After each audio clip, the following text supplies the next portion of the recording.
Hello guys, welcome back to another episode of Daily Anime Talk, where I give my overviews on some of the most recent episodes, and then I give my thoughts as well. A lot of the stuff I'll be talking about now is a lot of the stuff from Monday and Tuesday. So the first episode I watched was That Time I Got Reincarnated as a Slime, episode 6. The episode starts with the end of the OVAs with Rimuru leaving the school and saying goodbye to the kids. Once Rimuru and Ranga leave, they sense something around them, which Sage says is a barrier.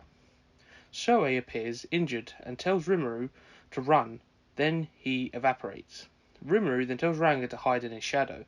Sage then tells Rimuru about another barrier has been put up, but they use resist and negate the second barrier. Hinata then appears behind Rimuru. Back in Rimuru City, Gobta has more or less lost to one of the Otherworlders. Then Hakuro steps in to fight, but he has been weakened by the barrier, so is also defeated. As the Otherworlder goes to attack Shuna, Gobzo stands between them. It cuts away to Shion's fight with another Otherworlder. Shion is having better luck, but not far behind, an army of soldiers from the Kingdom of Falmouth attack, causing chaos and despair throughout the city. Back to Rimuru and Hinata. Rimuru is trying to make Hinata understand what actually happened to Shizu, but she just won't listen and proceeds to slash Rimuru 6 times. When Sage then says the sword is hitting his spirit, which will kill him soon. After trying a combination of Ifrit and himself, it still doesn't work, and Hinata almost steals Ifrit with her unique skill, Usurper. This gives Rimuru the idea to use his unique skill, Gluttony, and the episode ends with it activating, Rimuru blacking out and Hinata stabbing him.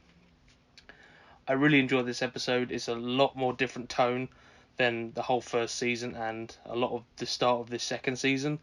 It's a lot more darker, it's a lot more dire, like Rimuru is having a rough time of it against Hinata. He doesn't know what to do because pretty much every other fight he's been in, like the swords have stabbed him and it will just like regenerate, but this sword is like hitting his spirit, so it's going to kill him really soon. And then back in the city, they've been weakened by the barrier because I think they mentioned it was a monster weakening barrier, so they've all been weakened, so the other worlders are pretty much just beating them senseless when they're already like half weakened. So it's very dire for everyone. I'm interested to see what Rimuru does at the end of the episode when he used Gluttony. I don't know what he's going to do, but you could see on his face it started to crack. So I don't know if that means anything, but hopefully in the next episode it will explain what's going to happen, and hopefully Rimuru gets some payback, because I don't think he's going to be in a good mood after he sees what's happened to his town. Okay, and then the next thing I watched was Last Dungeon Boonies, episode 7. Everyone is talking about what they intend to do over the break, with Lloyd taking a part-time job, Selene being called back to her family, and Alan attending a marriage proposal.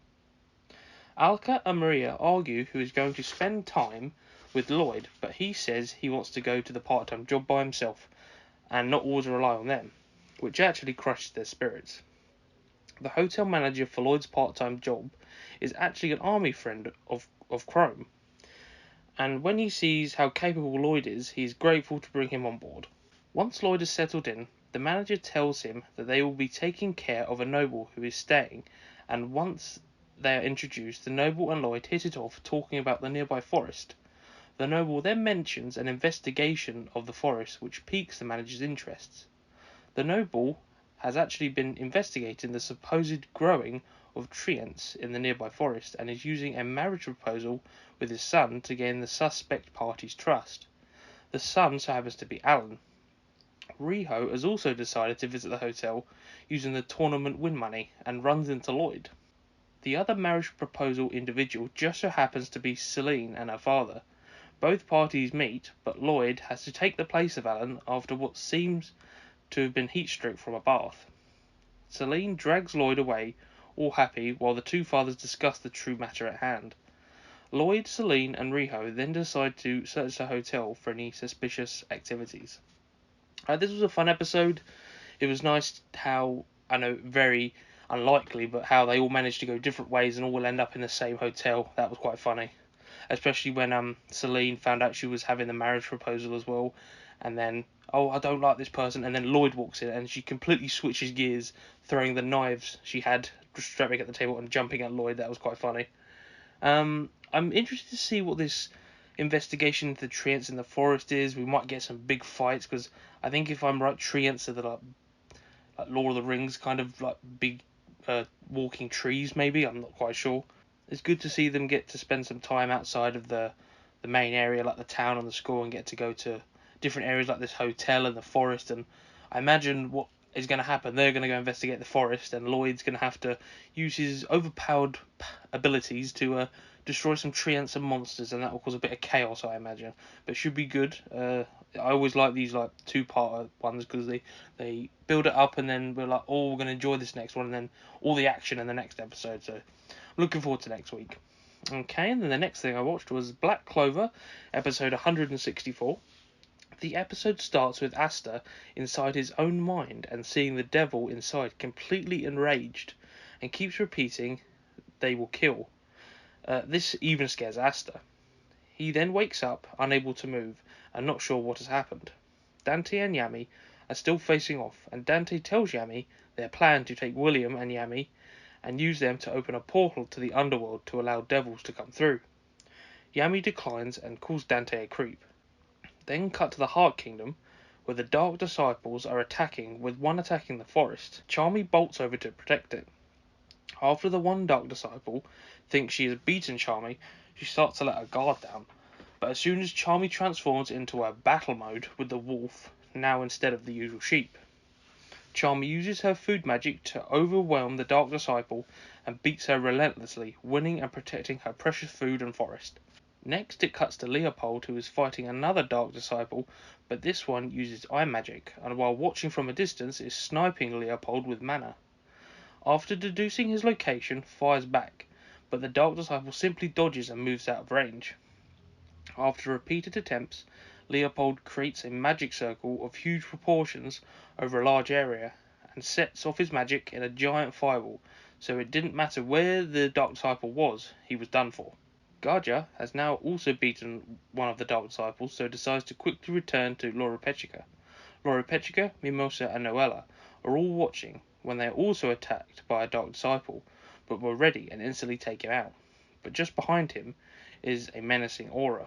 Vanica has arrived and ready to fight. This is pretty much just continuing on from the last couple of episodes. The fight's continuing between the Spade and the Heart and Clover.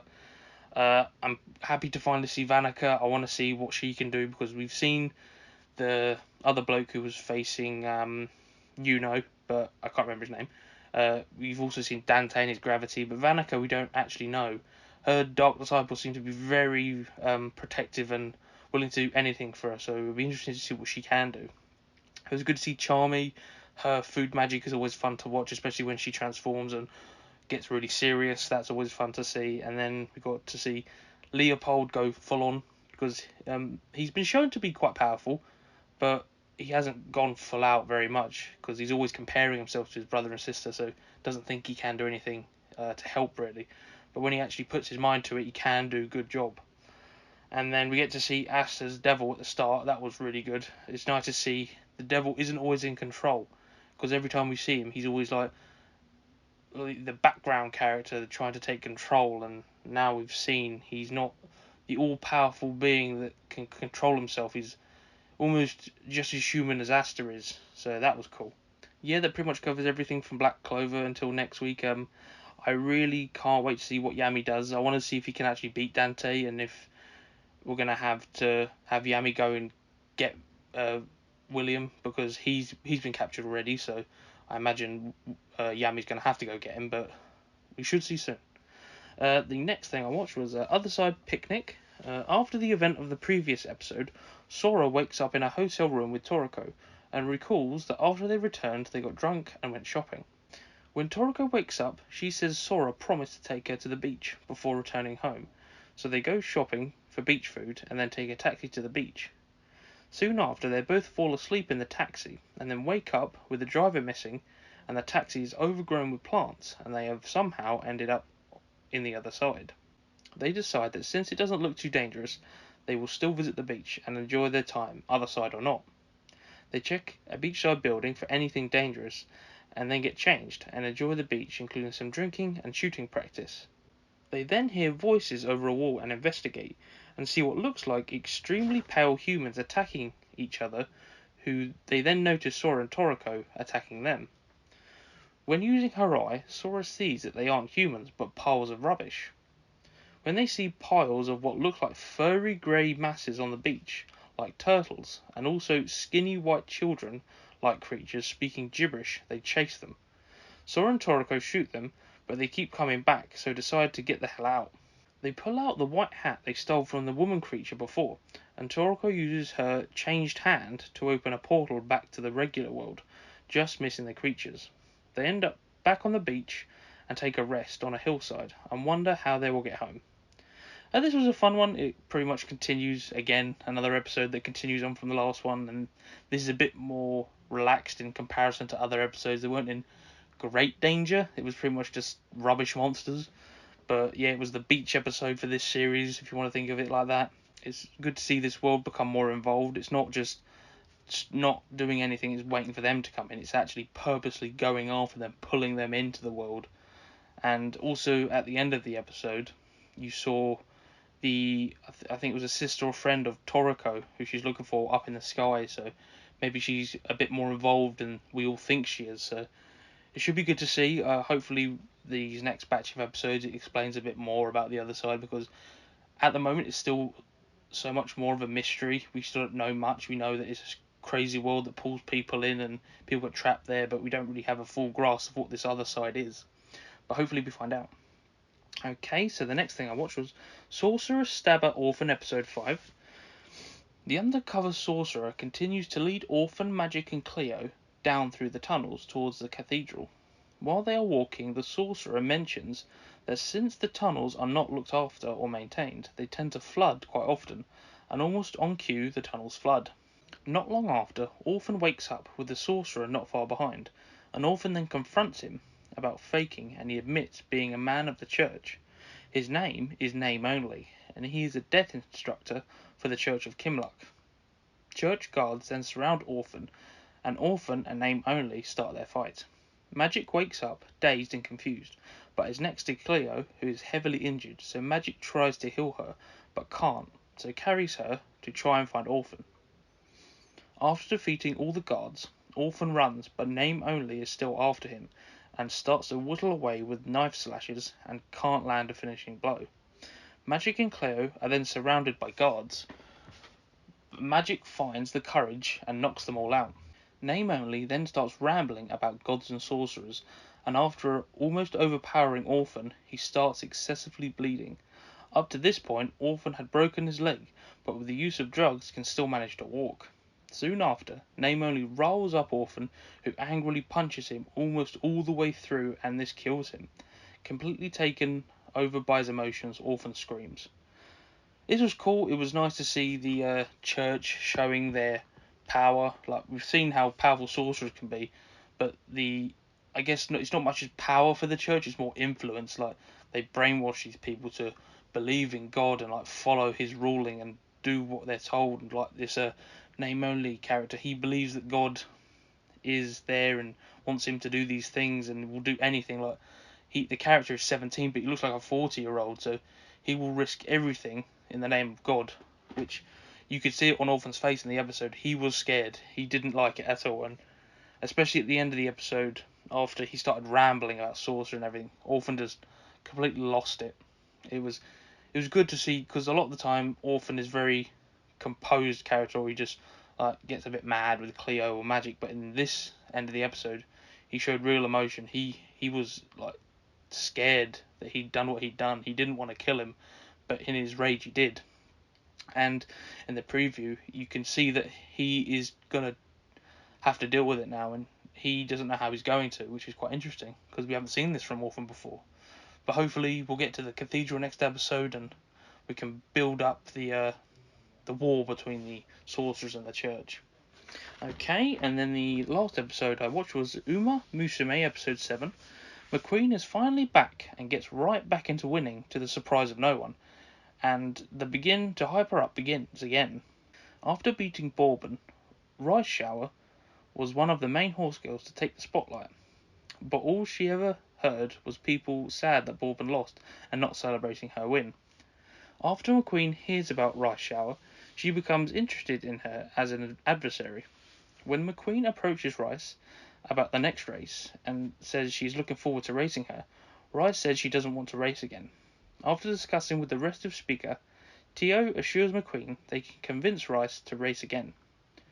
Tio and the others keep trying to talk to Rice, but each time she keeps running away or avoiding them, till eventually they just kidnap her to find out why she won't race. While tied up, she tells them that everyone used to celebrate her wins. When she beat Bourbon, everyone was only disappointed Bourbon lost. Tio runs in to Bourbon, and after they both reminisce about not achieving their triple crowns, they decide to team up and motivate Rice to race again. After they chase her all day all over the school, Bourbon finally tells her that she is her hero and motivates her in return. Rice is touched by this sentiment by Bourbon and decides to race again, and everyone smiles and enjoys. Uma Musume continues to be fun to watch. Like, it was fun to see McQueen back and Tio recovering as well. Like, they're back on track, they're motivated once again. So we get to see some of the other horse girls, like Rice Shower. Like, we saw her beat Bourbon in the previous episode, but it didn't really focus on it too much. But now we get to see how it affected her. She got the win, but because everyone was so invested in Bourbon winning, they didn't really care about Rice, and that affected her mentally. So she was like, why should I even bother? No one even cares. So it was fun to see them try and motivate each other, as they did with Tio. Bourbon, like, when we saw her originally, she was almost like just a robot. But now, like, we've got to know her a bit more. She actually has motivation, and she doesn't want to disappoint the people that have helped to get to this position. So she's got her motivation. Rice does, Tio does, McQueen does. They've all got their own motivations and what's like driving them to become better and win. And that's what sport anime do in the end. Like, you want to see what competitors can do, what motivates them to win, why are they doing this, and I think that's why Uma Musume is a fun anime. I'm enjoying it, and hopefully it continues to do this through the rest of the season. Like, we get to see the horse girls motivate each other, push each other to become better, and we get to see some surprise winners maybe, who knows. But yeah, that I enjoyed it, and that pretty much covers everything from Monday and Tuesday. So I hope you enjoyed. If you did enjoy, make sure to leave a like and subscribe to keep up with everything. I should be uploading episodes regularly over the next like week and 2 weeks, and just make sure to come back and keep your eye out. So subscribing is always good. I should be uploading the Dragon Ball episode. I am recording it this weekend, so keep an eye out for that. And I will see you all next time.